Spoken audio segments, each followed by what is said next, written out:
we've designed the tracks to use accelerometers, so really nice precise steering, feels great on iPhone, but you can't play with the D-pad. So that's one of the, it's just one of the things we're seeing currently of how do we make games that stand out on the iPhone platform with their accelerometers, big data downloads, and touchscreen, compass. I don't do that, but we've got a compass. And how do we get that to be broader? You see people like Gameloft, and I mean recently we brought in Wolfenstein RPG to iPhone from mobile, upgraded all the graphics, and then made it touchscreen, which didn't really change the game. I mean, the hard bit is that mobile phone games brought it up to iPhone. They were designed for a D-pad, now you got a touchscreen, you got no D-pad. There's a lot of problems with that. But Gameloft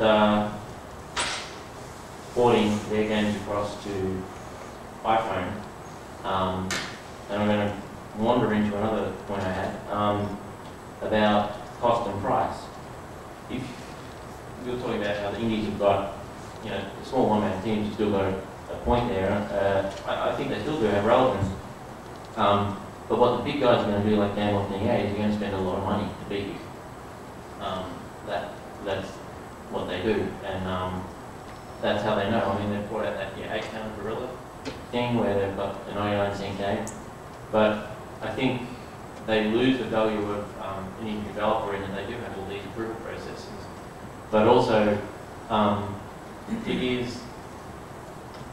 there are a lot of failures on the iPhone that just out selling 99 cents, and there's a lot of games out there that don't, you know, to assure you've got quality, you've got to spend a lot of time and money, and that's what big guys will do. But as a smaller developer, you just got to be fast and quick to make a lot of them, and hope one sticks, I guess, would be my recommendation. And that's what Flight Control was. We didn't know it was going to be any good. We just had it playing, it seems pretty good. We didn't know it, we just put it out there and went bananas. Sorry, I'm rambling. Cut in there. I think it's really important, and when you look at the App Store, there's, I don't know, thousands and thousands and thousands of applications, and the things that will eventually make it stand out is quality, and quality of development, and quality of gameplay idea. You know, you can throw as many games at the App Store as you like, and it's just going to end up being this just mess of stuff. But if you, as a small indie developer with maybe 2 guys or two or three people, your primary focus should be making the best thing, the best game, the best application that you can with in the shortest amount of time possible. Yeah, absolutely. So yeah. What you said, you know, Flight Control developers, I feel my favorite game for iPhone, one of the reasons is that they couldn't be anywhere else.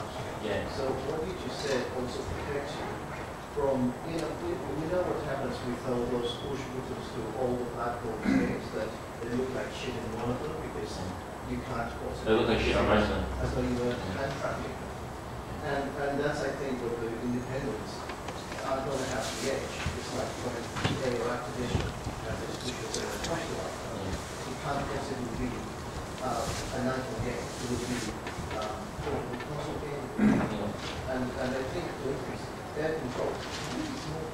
I mean, the hours of play that I get for my dollar and the dollars that you get for your time of development and also the standard test, I think it somehow beats a lot of, you know, $150,000 isn't enough.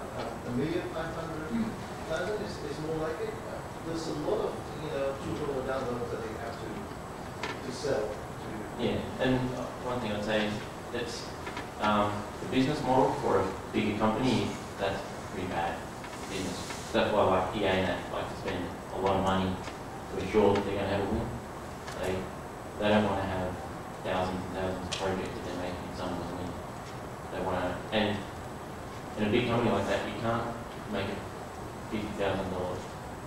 It just $50,000 project is nearly impossible. Just because as soon as the CEO starts thinking about it, it costs $50,000. Yeah, so yeah, I think one thing I'd say as well, that having worked with independents and with sort of more mainstream developers, is the magical word called polish. And that sometimes makes the difference between a good game and a great game. And that's not just polish with art or you know, the front end, but you know, how it plays and you know, how much fun you get out of it and sort of the replayability and all that kind of thing. You know, it takes, the 90% of the game doesn't take very long to develop really, if you've got quite a good idea and a good team with you. But the last 10% of development can take almost as long as that 90%, and it's that last 10% which I think differentiates the big boys from the indies. And if you're an indie, you know, polish, just keep playing, and you know, just try and make that a better and better game. I just want to say, it's a different, I think the iPhone 10, we're still finding out it can both ends of the spectrum, the indie small games and the bigger games. I think they'll both coexist and they're going to go for a while. But I am seeing a trend of the bigger guys throwing like Demos, FPS that's coming out. Looks pretty amazing. And with 3DS, I mean, we're being asked to port console games and PC games, and the graphics that are coming in. I mean, we try and do our own IP, but trying to compete with that level of graphics that they've spent 4 years on making, you know, something like, you know, some big game, and then they just walk down the graphics. Half-res and put it on iPhone. And you go, well, okay, I can't compete with that. And that's just probably us because we're a boy person coming on, probably someone like me. But when you look at that, you go, I want to do an indie side because I can compete there, because they can't compete with the A40 their games. But I think they'll both exist. But yeah, it's. I mean, just to sort of to qualify the porting statement, and I was talking about the cost of development. The cost of this guy Cario, he talked about the cost of development being between 30,000 and 50,000 to 150,000. That is for porting. That's for porting a console game, and he is crazy because you're taking a console game where you've got hours and hours and hours of gameplay and very high-res graphics, and hours and days and months of design, and squashing it into this tiny little iPhone platform. One of the things that he said, which is I think is very relevant, he's talking about the cost of the conversion. And his words were, the cost of conversion isn't a technical cost, it's a design cost. And it's about making the most of the device. And to sort of talk about what Kynan was talking about in regards to the device and the control schemes, and going back to games like Resident Evil Degeneration and Terminator and stuff like that, you've got these horrible virtual D-pads that are just really terrible and really annoying, and it's very obvious that all they've done, it is literally just a port from the console game, where they haven't thought about how the best way is to implement a decent control scheme, how they can make the most of the device's touch screen or the accelerometer or anything else. You know, one of our designers said, we've been talking about one particular game, and he's actually said, oh, you can use the back of the device as a touch functionality. I'm like, fuck me, you've got touch functionality on the front of the screen and touch functionality on the back of the actual device as well. So there's just a huge spectrum. I think it's really important for people, for indie developers to think about that. And that's where you can beat the big guys. Because they're just there just to get stuff out. They just want to throw stuff out. And as much as they do talk about quality and we do talk about, you know, the big guys want to protect their brand, at the end of the day, they're going to spend a few $100,000 making the port of a console game and wanting it to be the best quality, but they just need to get it out there because they need to get it out there before, like EA need to get their first-person shooter or their third-person shooter game out before Ubisoft does, so they can grab that market. So I think it's important to understand that. When you're looking at a device like the iPhone, you need to design your games as much as Kynan says, you know, yes, we have specifically designed it for the iPhone, then we don't have any leeway to make it for a broader market or go into other platforms. But I would say make the most of that.